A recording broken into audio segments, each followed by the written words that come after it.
자, 이번 시간에는 지난 시간에 배운 글쓴이의 생각을 파악하며 글 읽기 좀 더 자세히 알아보겠습니다. 자, 글쓴이의 생각을 파악하며 글을 읽는다라고 할 때 우리가 세 가지 생각했던 거를 기억하면서 이번에 적용해 보는 그런 차시입니다. 자, 이번 시간에 시애틀 추장이 했던 연설에 대해서 알아볼 텐데, 미국의 시애틀이라는 곳은 이 시애틀 추장의 이름을 따서 지었다고 할 만큼 이 추장이 굉장히 훌륭한 연설을 하였다고 합니다. 가장 용맹스럽고 존경받는 추장의 이야기 한번 들어보겠습니다.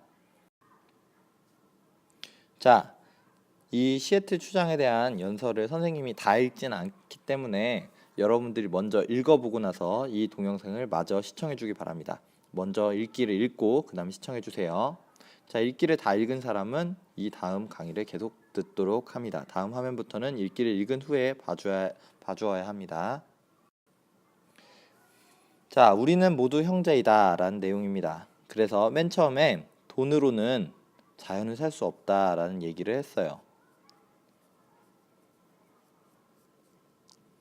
그리고 나서 이제 이 인디언들은 조상들로부터 지혜를 배워서 그것을 마음속에 품고 살아가기 때문에 가족과 조상들이 어떤 이야기를 해주었는지 얘기합니다.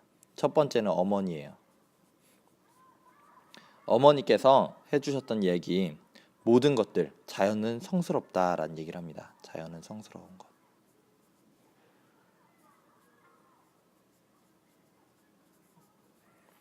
자, 그리고 나서 이번엔 아버지가 해주셨던 이야기를 전해줍니다.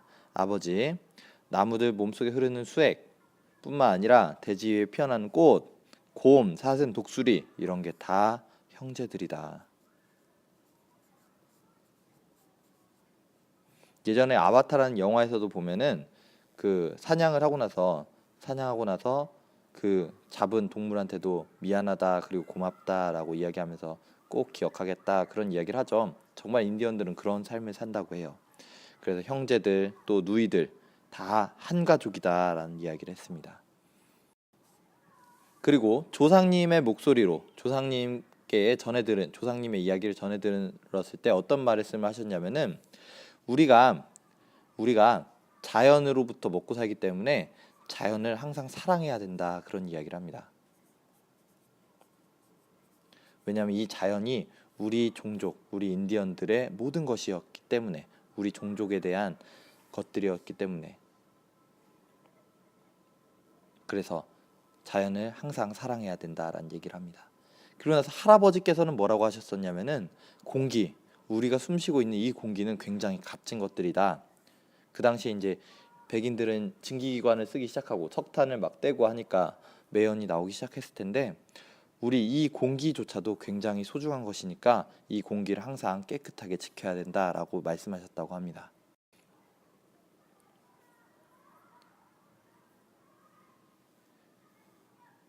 자, 그리고 나서 인디언들이 다 사라지고 났을 때 그때의 모습은 그때의 우리 해안 속에서도 우리의 모습이 남아있을까라고 얘기를 하고 나서 조상님의 말씀을 한 가지 더 하는데, 우리는 알고 있습니다. 이 땅은 우리의 소유가 아니라 우리가 이 땅의 일부일 뿐이라는 것을. 자, 그 다음에 할머니의 목소리가 나에게 말해준 것, 그것은 뭐냐면은 다른 조상님, 어머니, 그리고 할아버지 등등이 우리에게 가르쳐 준 것, 그것 너희 아이들에게 계속 가르쳐라 라고 이야기합니다.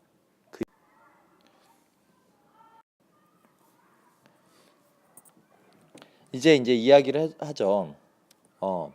너희들이 우리를 지금 전쟁의 힘으로 우리의 땅을 이제 산다고 하는데, 근데 그러고 나서 당신들의 운명이 어떻게 될지는 우리는 모르겠습니다. 왜냐하면 우리는 자연과 함께 살아왔지만 너희들이 하는 것처럼 자연을 다 버리고 나면은 그때의 모습은 어떻게 보면 참혹할 것이다, 좋지 않을 것이다 라는 얘기를 하고 있어요. 인디언들은 알고 있답니다. 세상 만물이 서로가 연결고리를 가지고 있다는 것을. 그래서 다 연결되어 있는 것이라는 것을 알고 있답니다.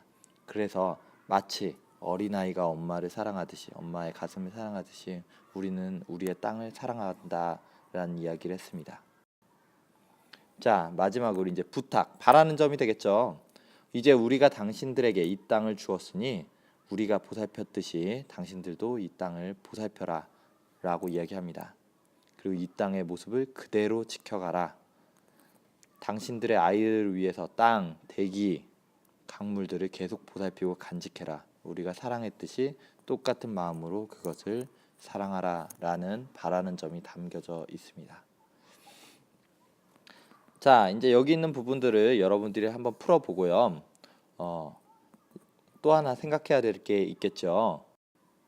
자, 글쓴이의 생각입니다. 글쓴이가 처해져 있는 상황, 처해 있는 처지를 먼저 생각해 봐야 되고요. 시애틀 추장입니다. 시애틀 추장이 처지를 보고 그 다음에 시애틀 추장이 백인들에게 바라는 점은 무엇인가? 왜 그런 것들을 바라는가? 돈을 적게 줘서 그런 점을 바라는가? 아니면 이 사람들한테 어떤 다른 이득을 원해서 이야기하는 것인가? 아니면 그들의 자유민주주의를 위해서 이야기하는 건가? 그 까닭이 이 글 속에 나와 있습니다. 이것들을 정리해 보는 것 다음 시간에 할 일이 되겠습니다. 여러분들은 읽기 책을 자세히 한번 읽어보고 옆 앞에 나온 물음까지 답해 오도록 하세요. 수고했습니다. 아울러 독도에서 온 편지 마인드맵 꼭 해오기 바랍니다. 수고했습니다.